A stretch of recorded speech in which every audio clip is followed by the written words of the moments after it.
I'm in New York City for the Apple experience, where I went hands-on with all of the products that were launched earlier this week, including the brand new $599 MacBook Neo that was just unveiled today. We're going to focus mostly on this new laptop from Apple, as well as a brief recap of the remaining products, including that new Studio Display XDR. But of course, be sure to subscribe so you don't miss more videos and all my hands-on and reviews of all of these products here in the coming days and weeks. The MacBook Neo from a design standpoint feels very familiar, but it's actually quite different than any MacBook that Apple has done recently. It was rebuilt from the ground up, and when it was first unveiled, it reminded me of that rumored MacBook a few years ago that was like kind of squared off and plasticky, and it had the white keyboard, which is kind of what we have going on here, although it is made of aluminum. And that isn't a white keyboard technically, it's actually color matched to go with whatever color you choose on the outside, which includes silver, blush, citrus, and indigo. Now, it's not super vibrant here in these pictures. They're a lot more colorful in real life, not as subtle as you see here on camera, but the lighting wasn't super great, so you're gonna have to take my word for it. So what do you get for an incredibly low entry price of $599? Well, the Neo is the first Mac to be powered by an iPhone chip. The A18 Pro, which is what's inside here, debuted in the 2024 iPhone 16 Pro models. Apple says it's up to 50% faster for everyday tasks than the best-selling PC with the latest shipping Intel Core Ultra 5, up to 3 times faster for on-device AI workloads, and up to 2 times faster for tasks like photo editing. This does run Apple Intelligence, and it comes with 8 gigs of RAM. Now, the starting price tag of $599 gives you 256 gigs of storage, but an extra $100 will double the storage and get you Touch ID, because the standard base model just has a regular lock button. The display is a 13-inch Liquid Retina display with 500 nits of brightness and an anti-reflective coating. It does not have a notch, instead featuring uniform iPad-style thick boy bezels. There are 2 USB-C ports on the left-hand side, as well as a 3.5mm headphone jack, and an interesting little side-firing speaker, one on each side.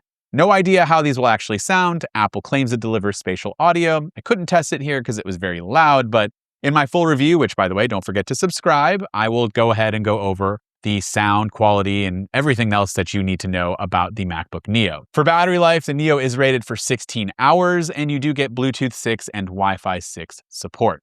Honestly, my first impressions of this thing is that I think Apple's going to sell a ton. It seems to be an incredibly capable machine that looks and feels fantastic. Sure, it's got a bit of a cheaper feel in some cases, but like the most interesting thing is it's not actually a Force Touch style haptic trackpad that we're used to. It is actually a physically clicking in trackpad, but you can click from anywhere on it, so it kind of just feels the same. I'm guessing this move will kind of help offset some of the cost.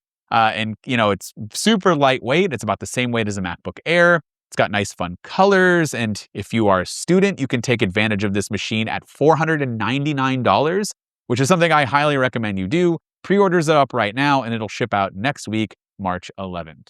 Now, the rest of the products are admittedly not as exciting as the Neo in my opinion, but there is a pretty fresh new Studio Display XDR that has my attention. I'm a daily Pro Display XDR user, and this new option from Apple is going to replace the Pro Display XDR, I guess, which is a bit of a bummer because we're not only dropping down from 32 inches to 27 inches, but we're also losing resolution, going from 6K to 5K. However, going down in size, that probably won't matter as much.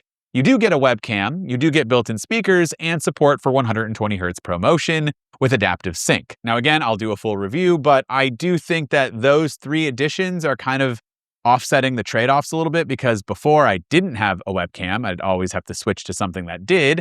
I didn't have built-in speakers, so I had something on my desk, and I don't have 120Hz ProMotion. That has not existed in anything this large, and it's actually pretty wild to see here. I got to see some gaming demos, some brief interactions, just, going through and looking at different photos and stuff. And it's pretty cool to see this display function with 120 Hertz. And it's an amazing looking display. And you can see just how much brighter it is, especially in HDR content compared to the standard Studio display, which both will have 2 Thunderbolt 5 ports. And you also have a updated speaker system in that other one. But in case you missed my videos covering the rest of the devices, you can check them out right now. I'll try to leave them linked. But basically, we have chip refreshes for the iPad Air, so that features the M4 chip.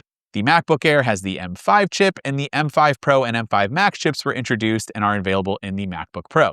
And of course, the iPhone 17e probably got the next biggest upgrade with a new soft pink color, native MagSafe support, and some updated Bluetooth and Wi-Fi chips, A19 and the Ceramic Shield 2 on the display to protect you from all of those pesky scratches, which is probably one of my favorite things aside from MagSafe on this new iPhone. And of course, let me know what you think about the new MacBook Neo down in those comments. I think this is one of the more interesting products, and I would love to hear from you. Are you planning on picking any of these products up? Let me know down in those comments. This has been Dan with MacRumors. Thanks so much for watching, and I look forward to seeing you around in the next video.